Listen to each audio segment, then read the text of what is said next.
Friends, விளக்கு நம்ம விளக்கி கழுவிட்டு மஞ்சள் குங்குமம் வைக்கிறோம் பாருங்களேன். அப்போ வந்து 5 முகம் நான் காட்டியிருக்கிற மாதிரி இந்த 5 இடத்துல தான் நீங்கள் வந்து மஞ்சள் குங்குமம் வைக்கணும்.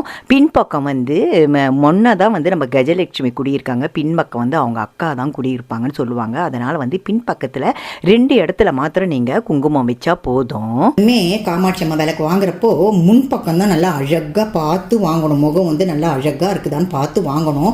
பின்பக்கம் வந்து நம்ம அந்த மாதிரி அந்த அளவுக்கு அழகாக இந்த பின்பக்கம் வந்து இருக்கக்கூடாதுன்னு விளக்கு விற்கிற அந்த கடையில் வந்து சொன்னாங்க. அந்த டக்குன்னு நீங்கள் திரியை வந்து போட்டுடக்கூடாது, எண்ணெயை ஊற்றிட்டு தான் போடணும். நல்லெண்ணெய், விளக்கெண்ணெய், இழுப்பை எண்ணெய், தேங்காய் எண்ணெய், நெய் எல்லாம் கலந்து 5 எண்ணெய் கூட்டி கூட நீங்கள் விளக்கேற்றலாம். இது வந்து விளக்குக்குன்னே இருக்கிற இந்த எண்ணெய் தீபம் எண்ணெய் வந்து ஃபஸ்ட்டு வந்து திரி போட்டுடாதீங்க, எண்ணெயை இந்த மாதிரி ஊற்றிக்கணும்.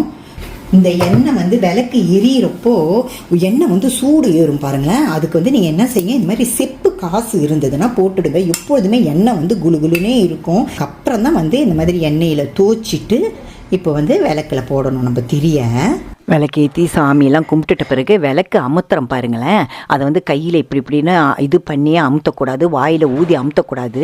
விளக்கு அமுத்துறதுக்குனே ஒரு துடுப்பு மாதிரி இருக்கும். அந்த மாதிரி நீங்கள் வாங்கி வச்சுட்டிங்கன்னா அந்த திரியை வந்து எண்ணெயில் இழுத்து விட்டுடலாம். எண்ணெய் வந்து பச்சை கலர் ஆகிற வரைக்கும் வந்து நீங்கள் அந்த மாதிரி விளக்கை ஏற்றக்கூடாது. அது வந்து குடும்பத்துக்கு நல்லது கிடையாது. லக்ஷ்மி கடாட்சமெல்லாம் இல்லாமல் இருக்கும். இந்த விளக்கு திரி எல்லாம் நம்ம தூக்கி குப்பையில் போடக்கூடாது. இதெல்லாம் சேர்த்து வச்சுக்கின்னு வந்து என்ன ஒரு அளவுக்கு வந்து சேர்ந்த பிறகு நம்ம வந்து திஷ்டி சுற்றி போடுவோம் பாருங்களேன் வீட்டில். அந்த மாதிரி திஷ்டி சுற்றி போடுறப்போ கறியை நல்லா கனங்காக வச்சுட்டு அந்த பழைய திரியெல்லாம் நெருப்பில் போட்டு எல்லாரையும் உட்கார வச்சு சுற்றணும். அதை வந்து எரிய வச்சுட்டிங்கன்னா அந்த சாம்பலை வந்து நம்ம ஓடுற தண்ணியிலையோ இல்லை நம்ம வீட்டு சிங்க் இருக்குது பாருங்களையோ அதுலேயே நீங்கள் போட்டு விட்டுட்டிங்கன்னா நல்லது. எப்பொழுதுமே திரியை வந்து தூக்கி குப்பையில் போடாதீங்க. இந்த டிப்ஸ் வந்து பலருக்கும் தெரியாதது.